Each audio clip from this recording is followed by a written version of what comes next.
ইউনুস আপনাদেরকে আসলে গোলাম বানানোর যে মাস্টার প্ল্যান তৈরি করেছে আমেরিকা এবং ইউনুস মিলে, তাতে ভাবছেন আপনাদের দেশ স্বাধীন হয়েছে, আসলে আপনাদের দেশ গোলামে পরিণত করার মাস্টার প্ল্যান নিয়েছে আমেরিকা এবং মোহাম্মদ ইউনুস।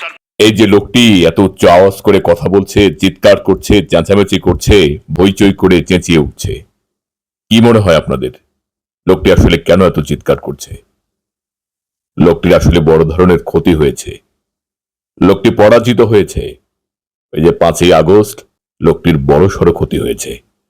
উনি এজেন্ট হিসেবে কাজ করছে। এজেন্ট, কাদের এজেন্ট জানেন? এই যে যারা বাংলাদেশকে ইচ্ছে মতো ব্যবহার করে, ওই যে সীমান্তে মানুষগুলোকে গুলি করে মারে, যাদের কোনো জবাবদিহিতা নেই, যারা দেশের মানুষকে সার্ভেন্ট মনে করে, স্লেভ মনে করে, হ্যাঁ, তারা তাদের কর্তৃত্ব হারিয়েছে। ডক্টর ইউনুসকে নিয়ে তাদের যে চেঁচামেচি, তাদের যে আহাজারি, তাদের যে বিলাপ, অবাক করার মতো। ডক্টর ইউনুসকে নিয়ে আসলে তারা পারছে না। জটিল অঙ্ক, এই অঙ্কের সমাধান তারা নামাতে পারছে না। কি হয়ে গেল? অর্থাৎ তাদের যে সাজানো গোছানো সংসার ট্রেন ঢুকে যাবে, মানে তাদের এ বিষয়ে কোনো জবাবদিহিতা নেই। তারা যা চাইবে তাই হবে। চট্টগ্রাম পোর্ট ব্যবহার করতে পারবে, মংলা পোর্ট ব্যবহার করতে পারবে। এ দেশ তো তাদের, দেখেন না, ট্রেন ঢুকে যাবে আর কি। করিডোর সুবিধা, ট্রানজিট সুবিধা, যা খুশি যা চায় তার থেকে অধিক পায়। এই পাওয়া পাই আর হচ্ছে না। তারা এখন ভাবছে যে আমরা তো আসলে নিজেদের মতো করেই চলতাম, এখন তো আর হচ্ছে না। এই জন্য তারা আসলে মেনে নিতে পারছে না। এই পরাজয় তারা মেনে নিতে পারছে না, যে কিতে কি হয়ে গেল। এখন এই যে অপপ্রচার, মিথ্যাচার এবং বিলাপ প্রলাপ যা আছে সব একের পর এক করে যাচ্ছে। ডক্টর ইউনুসকে কালিমা লেপন করার চেষ্টা করছে, এজেন্ট হিসেবে কাজ করছে, ডিপ স্টেটের মানুষ হয়ে কাজ করছে, এবং এখানে বাংলাদেশকে ভাগ করতে চাচ্ছে, একটা খ্রিস্টান স্টেট বানানোর চেষ্টা করছে, আরো বিভিন্ন রকম ভংচং কথাবার্তা, মিথ্যা, যেগুলো বলার চেষ্টা করছে আর কি। সেন্ট মার্টিন দিয়ে দিচ্ছে, এই হইচই আর কি, এগুলো করছে। মিথ্যা প্রোপাগান্ডা বা মিথ্যাচার প্রচার করার জন্য তো অনেক ইস্যু সামনে নিয়ে আসতে হয়। ডক্টর ইউনুস আসলে তাদের জটিল অঙ্ক সমাধান করতে পারছে না। তার যে ওজন, সেই ওজনটা আসলে পরিমাপ করতে পারছে না, ওই ওজনটা স্পর্শ করতে পারছে না।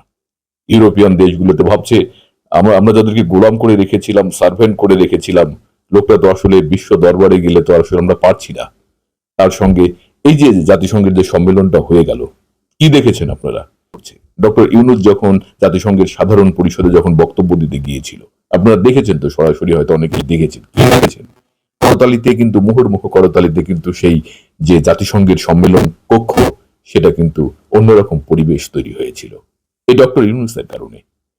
যাই হোক, মানুষের ভুল ত্রুটি, এ ভদ্রলোকেরও ভুল ত্রুটি থাকতে পারে, ভুল হয়তো হয়ে যেতে পারে, কিন্তু এই যে 5ই আগস্টের গণ অভ্যুত্থানের পর যিনি বলেছেন, এই ডক্টর ইউনুস, যে এটা বাংলাদেশের দ্বিতীয় স্বাধীনতা, এবং যেভাবে সামনের দিকে এগুচ্ছেন এবং হাজার হাজার কোটি টাকা পৃথিবীর বিভিন্ন প্রান্ত থেকে নিয়ে আসছেন, আরো অনেক মঙ্গলময় কাজের যে স্টেপ অর্থাৎ পদক্ষেপ উনি নিয়েছেন সামনে যাওয়ার জন্য, এগুলো আসলে আমাদেরকে যারা এভাবে মেনে নিতে পারছেন না, তারাই এরকম হইচই করছেন, চিৎকার চেঁচামেচি করছেন। এটা হলো তাদের এক ধরনের গেম। তারা গেম খেলছেন বাংলাদেশকে। হাতছাড়া হয়ে গেছে, যে এই হাতছাড়া অবস্থা থেকে আসলে তারা আবার করায়ত্ত করতে চাচ্ছেন, আবার দাস, আবার স্লেভ বানানোর চেষ্টা করছেন। কিন্তু হ্যাঁ, প্রত্যেকটা মানুষ যখন ডক্টর ইউনুস হয়ে উঠবে, বাংলাদেশের মানুষ যখন তার অধিকার সচেতন হয়ে উঠবে, তখন আর পারবে না। দেশ ছোট হতে পারে, কিন্তু হ্যাঁ, কোনো গোড়ামি দিয়ে কিন্তু দেশকে রক্ষা করা যাবে না।